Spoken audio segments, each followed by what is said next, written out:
Welcome back. I'm in the mood to do some videos, so I thought I'd kick off with a little show and tell of my Stanley and other plane till. That's this one here. So we'll just focus on the main till with my planes to start with. Currently, I think I am in camera there. So currently we have the 3, 4, 4.5, 5, 5.25, 5.5, 6, and 7 Stanley Blaney planes. I can't really tell you types. I'm not over all of the specific types of the planes. That's something that I will be sort of trying to educate myself on, over time. So basically for my till, this was one of the first tills that I started designing. Let's put them over here. It's already gone through one redesign. I actually have, just to loop back, so that was the bottom row. We then have a couple of transitional, which are beautiful. On this side, we have a Liberty Bell. We also then have the 10, 10.5, and another 4, 4.5. This 4.5 is a Pope. That was a gift from the brother when we first got into hand tools. He's sort of been my driving force in getting back into this. The number 10s, 10.5 and 10, rebates. So this is to take the shoulder if you want to deepen a rebate out. So I'm just going to get all these off. The old Liberty Bell 76. I haven't refurbished that one to get it back to a user. I have sharpened the blade. A nice little design. Haven't really gotten to use that one much. Up here is just a nice little marking knife my brother made for me. Beautiful little knife. I thought that could go on the till too. So up here you can see the variety of magnets. When I made the till, basically I set the angle where my larger planes would rest nicely without a fear of them tipping off. But when you come down to the, say, 4.5 and 4s, where the handle actually protrudes past the sole, the tipping point, you needed a lot steeper angle. I'd already constructed it, so basically magnets are there so that I can sleep at night without fear of them falling off. Not an ideal scenario, but science says magnets work. I've just got a little bit of red gum insert just to separate the planes. A couple of little notches where they sit and rest against. I will grab the camera to bring it over to show you a bit closer. Little Stanley Squirrel, beautiful little plane, beautiful. Lovely little Aris plane, no markings, no maker's marks on it. Weighs about a ton. Not bad. Very aggressive cut in that blade though that I can't redo. Little bullnose, once again Stanley. Another tool my brother made me. That's for getting the chip breaker screws out. Use that all the time. Then this beautiful little squirrel plane. Got that at a garage sale, I'll say. I just love the colour. Adds a little bit of bling. Then we go into our block planes. But I've got 102, 110. I believe that's the 120. What's this one? 220. This is a more modern 220. That's one of the very first planes I ever had. One of my most used. Doesn't have the history of the others, but that is my go-to block plane. Love it. And here's my grandfather's little block plane. Once again, it's not a quality Stanley, but it has the significance, the family significance. You know, there's a little bit of chip in the mouth. Don't tend to use it, but by virtue of age and relationship with the family, that has to have a spot there. I'll pop out the transitionals and then just give you a bit of a closer look at the actual till itself. Here's a little bottle opener. We'll get him off. What's that one? Shelley's Sydney. So that's an Australian-made little bottle opener. So as I almost dropped the camera, so to bring you around to the till, closer look. So these little veins, they're rebaited in. Here's some, sorry about the camera work.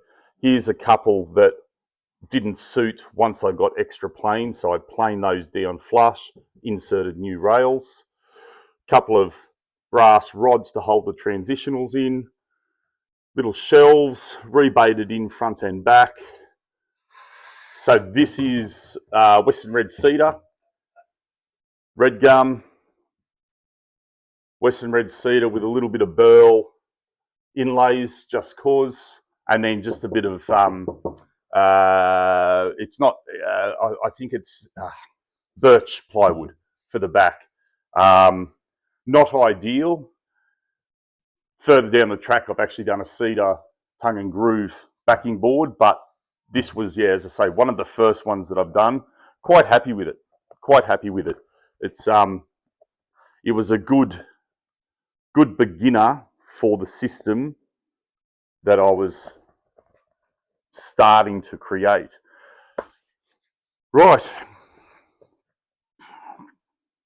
First of my transitionals.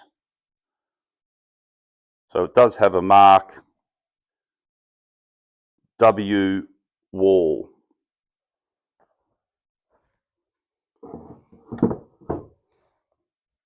Where's my other transitional? No owner's mark on that. Good repair job on the handle. It has split, but very good repair job. I have actually since picked up this beautiful little 22 transitional. Got this one. Absolutely beautiful. So we don't mention how much we paid for these tools. So that is yet to be incorporated into the display. Number 7, Stanley Bailey. I believe this was another gift from the brother. Actually came via my father, and as it turns out, there was a bit of a miscommunication. Oh, sorry, camera's just decided to tilt. A bit of miscommunication with my father and brother, so I managed to snavel that. Thanks, Dad. As it turns out, my brother really wanted it. Number 6, once again, Stanley Bailey. 5.5. I haven't actually used the 5.5 much. It seems to be so heavy that if I'm using the 5.5, I'll go to the 6 or 7, just because. Little Pope 4.5. It's more for the rougher stuff, and as I say, because it's got that being a gift from a brother, it has its place on the wall. Number 4. What else do we have? Second number 4. That'll be my number 3.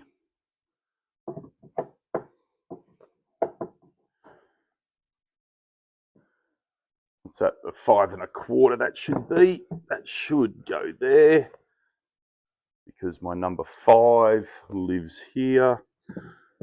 So I've decided to arrange them as per size rather than number, because your 5.25 is smaller than the 5. It is what it is. The 4.5 Stanley Bailey, Liberty 76. What have we got now? The 10.5. I believe the 10.5 is the smaller. Yeah. Now I just have to remember where all these go. I don't take them all off very often. number 10. So I was very lucky to gain my tools for my collection. The collecting side, so all of my tools I don't buy for just wall hangers. Some are a bit of wall porn, but they are all meant to be used. Whether or not I have used them yet remains to be seen, but they are all purchased with the intention to use. Yeah, I was lucky enough to get my hands on a couple of collections that people have had, which sort of kick-started my collection, shall I say. So I was able to sort of go from very little or very few tools to the big collection relatively quickly, which then enabled me to then separate, make various tills for each collection. But since I've been doing these videos, some people may like that, some people may not. To go with those, I also am lucky enough to have the number 2, but that has its own little pride of place down on a little mirrored display with the 55 and 45 and various other tools. That'll be a later video. But yeah, so there is my hand plane till. Yeah, if you have any comments or questions, put them up. I don't have my notifications turned on, so it might take a while for me to respond. But there you go. That is my hand plane till. Thanks for watching, guys.